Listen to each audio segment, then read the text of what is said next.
tempered for me, but I don't know about that. Yeah, you never know. We'll see. You reigned over the middleweight division with an iron fist for a pretty long time. Yeah, exactly. You know, I mean, that's the best attitude you can take. It's really the only attitude you can take. And that's the thing, man. You get caught up on everything else. You just you stress yourself out, and you get worried about things that really aren't that important. Yeah. You're never, no matter what, you're never going to change people's opinions anyway. So, you know, speaking of changing people's opinions, I'd like to get the boo birds out of the UFC. I call them a Las Vegas comp crowd, but you get in, yeah, you hear that, all you people out there listening. But no, I mean, that's what's so cool about Ohio, and I hate to keep bringing it up, but I mean, it's so, there's, you know, fans out here are so appreciative.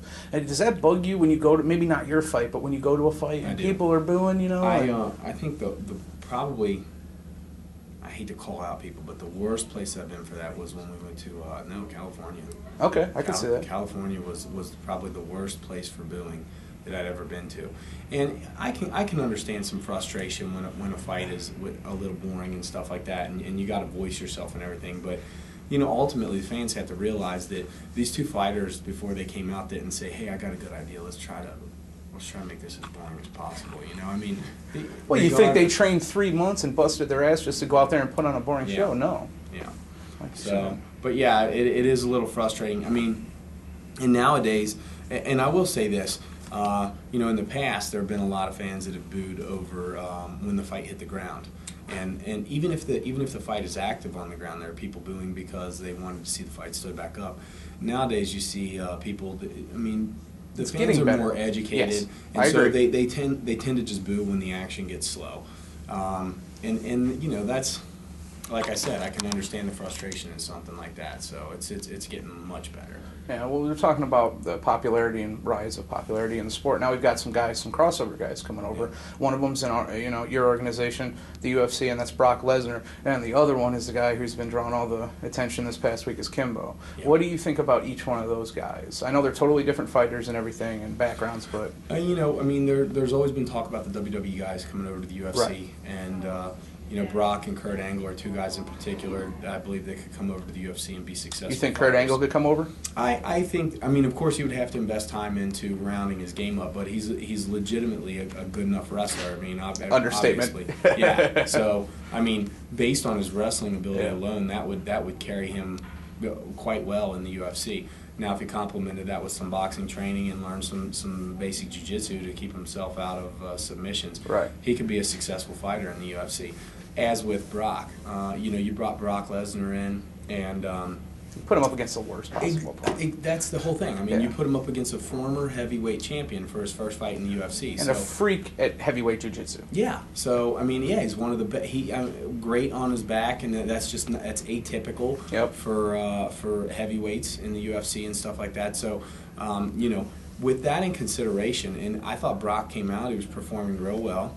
I don't think I've ever seen hammer fist like that. No, I don't think he perfect shot took him down, and so you know, at that point he just got caught in a submission, and I'd say given some more time. You think the UFC nerves got to him? No, I don't think so. I mean, he seemed to be calm after the fight. He wasn't real upset with the loss or anything like that. He seemed like a realist when I talked to him. Yeah. I mean, he has that WWE hype.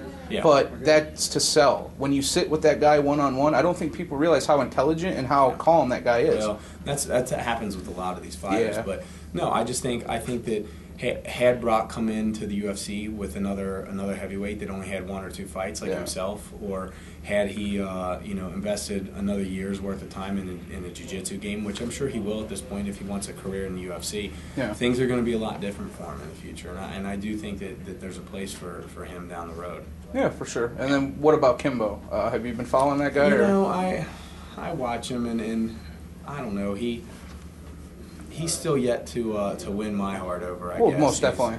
He's you know, at this point he fought Tank, and then the fight before that, Bo Cantrell. He was the WFA or whatever that he fought. It was elite, but Bo Cantrell. I mean, he kind of. I'm not going to say he took a dive, but he shit his pants. Let's just say that.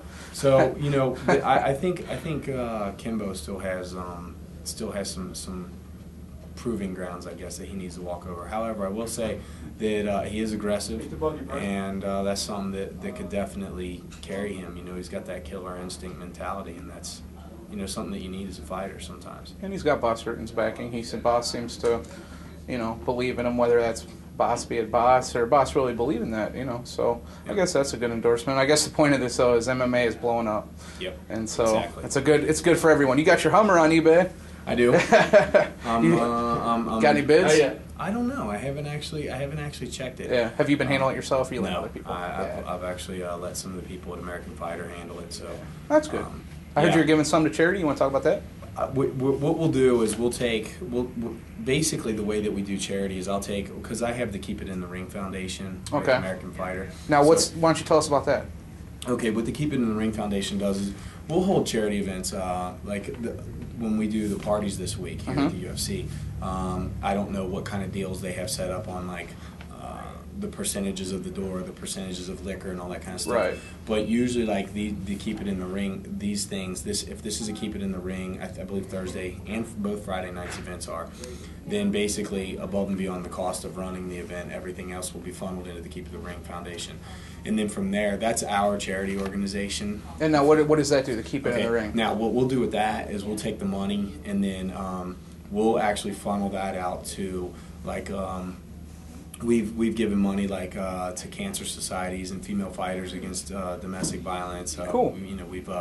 We've really worked with them and all that kind of stuff. So we'll funnel the money out. It just depends on what we're doing. Right. I don't know if we specifically have set for the parties this week. I don't know if we've specifically set where the money's going to go. Right. But you kind of just look at it when it gets done. Okay. And with the Hummer, I don't know. I mean, sometimes we'll let money collect up and then make a big contribution to somebody. And with the Hummer, I haven't yet decided what I want to do with that necessarily. I'm kicking on in the future. I'm kicking a few things around. If my fight schedule works out, a friend of mine and we talked about riding bicycles from Cincinnati to the East Coast. That'd be cool. And I'm hoping to be able to organize it so that it's more of a charity thing. Like people sponsor me. And maybe other people will get in, other fighters maybe even. Yeah. You never know. And so it can't hurt training. Exactly. So as long as my schedule works out, he and I we got real pumped up about this, and so I'd like to actually take the money from that, funnel it into the Keep It in the Ring Foundation, and then from there use that maybe to buy since it's a bicycle ride, buy bikes and toys and stuff for inner city disadvantaged children or something. So we do stuff like that, and we kind of decide where we're going to put the money in as the time comes. Good deal. Well, in wrapping up, let's just real quick talk about the main event. We got Anderson Silva. I know you guys have a tremendous amount of respect for each other, which I think is probably one of the coolest things in MMA. Mm-hmm. I'm not even going to go there, but you got Dan and Anderson. Tell us your thoughts on the main event. Yeah, this is bad because I'm a big Anderson fan. You have to be if somebody beats you up twice, I guess. And I got a lot of respect for him. Yeah. He's at the top of his game right now. He's just a solid fighter and everything. I do believe that Henderson stylistically can be problematic for Dan, and they're both going to come in. I think the fight's going to come down to a lot of clinch work, but of course from two completely different angles. Greco-Roman versus a Thai stylist. Yep. And this is one of those fights. Both these guys are so good that to sit here and pick a winner is not realistic. It'll come down to whoever does a better job at what they want to do that night. So your heart's not telling you anything? You're not leaning really one way or the other? No. I'm kind of in the same boat. If I was a gambling man, I wouldn't put money down on this fight because it could, too close. It's one of those just somebody's waiting for the other to make a mistake. Yep, for sure. Most definitely. Well, with that said, Rich, is there anything you want to say to your fans out there? No, just thanks for supporting me. Check me out in April against Luderman. It's going to be a good fight. All right, brother. Well, I appreciate it. Thanks for taking the time. Thank you, man.